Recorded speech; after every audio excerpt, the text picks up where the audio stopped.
Hey guys, it's Missy from the Book Rat, and it's time for another book haul. Real quick though, before we get into it, for those of you who have been asking about my mom, she's doing better.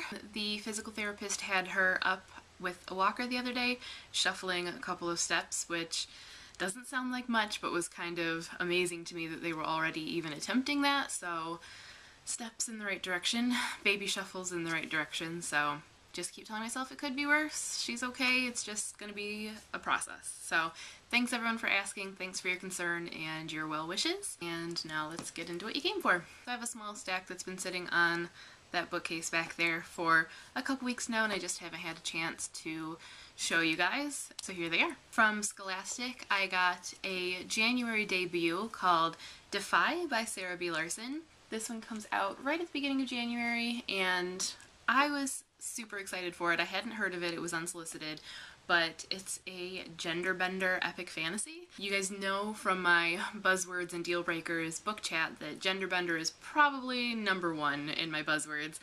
Anytime I hear about a story where a girl has to dress up as a boy to survive or to do what it is that she wants to do or whatever, and there's this whole kind of disguise and intrigue layer, that's an instant wish lister. So even though I hadn't heard of this, shame on me for not knowing about a gender bender, as soon as I read the little sheet that goes with the book and realized pretty much meant I had to start it right away. So I have already read this one and will be talking about it. That's a debut that you can check out pretty soon here. It comes out, I believe, January 7th. So check that out, and thank you, Scholastic. And I also have to thank Scholastic for Tales from My Closet by Jennifer Ann Moses, which comes out January 8th. And again, I had not heard of this one. From what I understand, sort of separate stories, different people, but kind of interconnected in the way that how they present themselves to the world sort of affects their life or has, you know, some kind of influence. Hadn't heard of it, don't know too much about it. Or Jennifer, I don't know if this is a debut or anything. Let's see if it says. Oh yes, in her debut young adult novel, so this is a debut too. You tend to get a lot of debuts in January actually. But so I don't know that I'll be reading this one, frankly. It doesn't quite sound like something that would be up my alley, but I will give it a try, and if it draws me in, then I'll definitely read it and let you guys know what I think. Otherwise, I think it's probably going to go to a friend of mine who's a youth librarian for her to, you know, give to the teens or whatever. I have a stack of things for her anyway.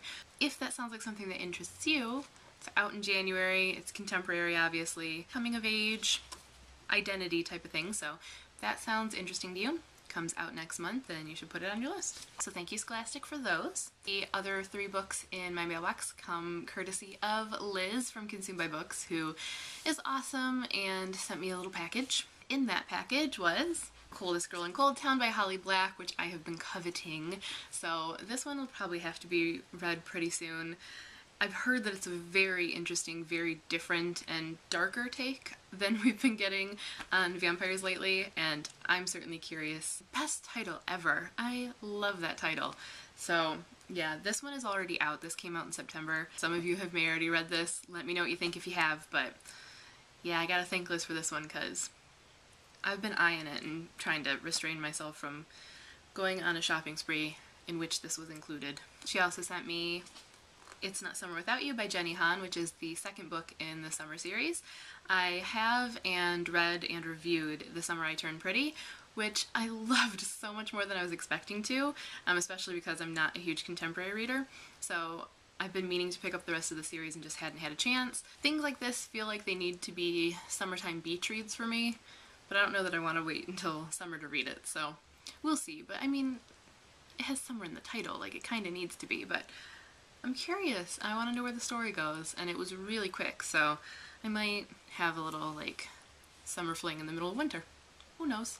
The last book was Codename Verity by Elizabeth Wein. Not sure how you say her name. This is set during the Holocaust and has had insanely good reviews, so I've been meaning to pick it up, and at the same time kind of dreading picking it up because as much as I love a good story with historical significance, and especially the Holocaust, at the same time they kind of rip your guts out, so ugh, I don't know how soon I'll be reading this one. Certainly looking forward to it. I've heard it's very powerful and very well done, so definitely excited for it. I don't know if excited is the right word actually, because I'm kind of dreading the sadness, but yeah, I am looking forward to it. And this one has been out for a while. This came out in May from Hyperion, so I'm sure some of you have read this too. Let me know what you think, but no spoilers. You can tell me if you cried.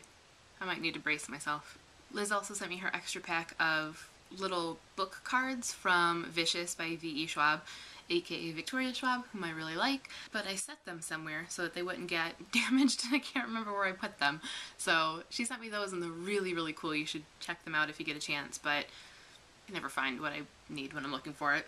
I'm sure I'm not the only one. But I haven't read Vicious yet. I definitely want to. The cards made me want to even more. I especially love that there's a card with Victoria on it as a little puppet master. Just kind of brilliant. Check those out if you get a chance. If you've read Vicious, let me know what you think. And thank you, Liz, for all of that. You're awesome. As always, you already know that. That is all I got. This time around, may have done a little Cyber Monday book shopping. Just a little. I did pull myself back. It was hard, but I did it. There will be another one coming fairly soon. That's all for now. Thanks for watching as always, and of course, happy reading. Oh, before I let you go, for those of you who follow me on Instagram, the ring I showed you guys the other day. I loved it. Okay, I'm done with you.